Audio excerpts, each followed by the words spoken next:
We would divide that number 12 into 365. And you'd get a number of about 30 days, which says, on average, our inventory is on hand for 30 days. Now, if your inventory is clothing, that might make sense. If your inventory is perishable food, that would be a bad thing. Next category of ratios are profitability ratios. Everybody cares about profitability, right? We want to know that the company is making money. We want to know that the company is doing well. And profitability tells us about a lot of things. If a company is profitable, it's going to be able to borrow money. It's going to attract stockholders. It's going to improve its liquidity, and it's going to improve its growth capability. There are a ton of profitability ratios, and they go on and on and on. And the calculations are pretty straightforward, but I want to walk through a couple of these. Return on common stockholders' equity ratio, also called ROE, R-O-E, ROE. Now, in the last chapter I said ROE is calculated based on net income over average common stockholders' equity. These are all dollar amounts. This is not number of shares. But in fact, it's really net income minus preferred stock dividends. Another way to say this is net income available to common stockholders.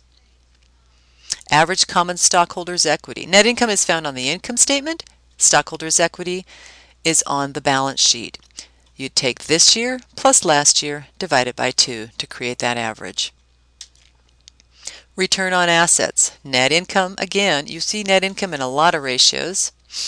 And whenever you see this word return up here, that's talking about net income. Net income comes from the income statement.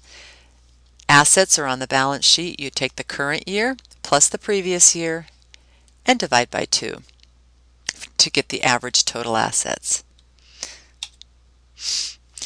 Obviously, we want this number to be higher, and this tells us for every dollar we invested in an asset, this is the percent, this is the amount of net income coming back. Profit margin, you've done this before. Net income divided by net sales. Both numbers are found on the income statement. Higher the better. Asset turnover. Net sales over average total assets. Now, the couple ratios back, we had return on assets. That was looking at net income. This is looking at net sales. And that average total assets number is the same for both of those calculations. Gross profit. Gross profit divided by net sales. We saw the gross profit on the income statement a few slides back in our vertical and horizontal analysis, and we would divide it by net sales. Operating expenses to net sales. This is the same as coming off that vertical analysis. Both numbers found on the income statement. Now we're going to look at cash provided by operations divided by net sales. Cash provided by operations is a number that is only found on the cash flow report. So you would look in your books for a cash flow report, and you will see there are 3 subtotals on the cash flow report. Cash provided by operations, cash provided by investing, and cash provided by financing. You are going to be using the subtotal cash provided by operations. You will divide that by net sales, and we are comparing how profitable, not how profitable, we're comparing the actual cash that was generated by each dollar in sales. Not net income. Net income is calculated by accrual method.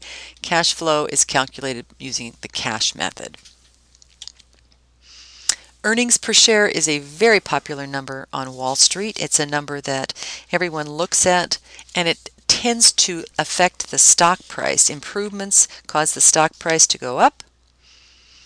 When earnings per share goes down, the stock price often goes down as well.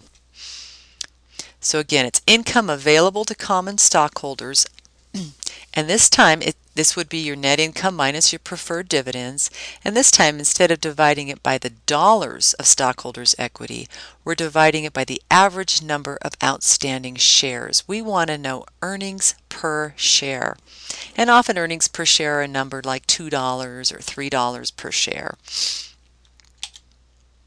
PE ratio. Well, first you calculate earnings per share, and then you take the current stock price as of the end of the financial statements. So you'd take, if your year end was December 31st, you would look at your stock price closest to year end and divide it by earnings per share. This ratio is an interesting one. It's sort of an indicator of investor confidence. And what it's saying is, here's how the stock price is responding to earnings per share. Now, in times of wild growth, sometimes the PE ratio can actually get too high. And when a PE ratio gets so high, often that is an indicator that the stock price might crash. Doesn't always happen, but if it gets too high, it is something to be careful of. Payout ratio. What are your cash dividends compared to your net income? What is cash dividends compared to net income? So of that net income dollar amount, how much of it is being paid out in dividends in total? How much are you sharing? All right, last category is solvency ratios. We had liquidity ratios, we've had profitability ratios. Solvency is more looking at longer term. How healthy is the company in the long haul? Who cares? Well, long-term creditors and stockholders do. If you have a bond that's a 10-year bond, you're not as interested in liquidity, but you're very interested in whether the company is solvent or not.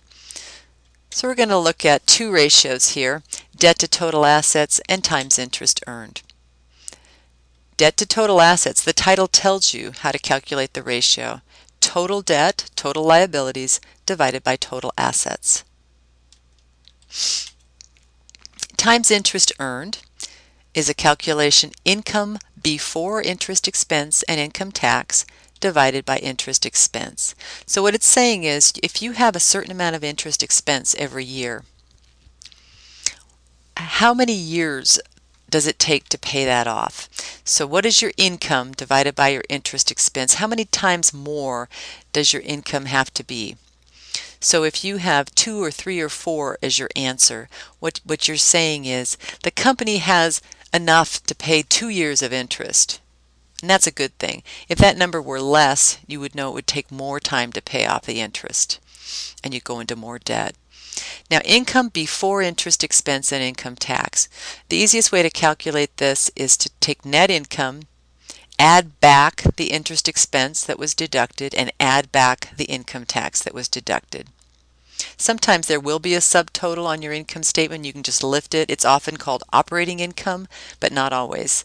So you want to make sure you're using the last line before you deduct interest expense and income tax. This concludes part 3. Let's finish up with part 4.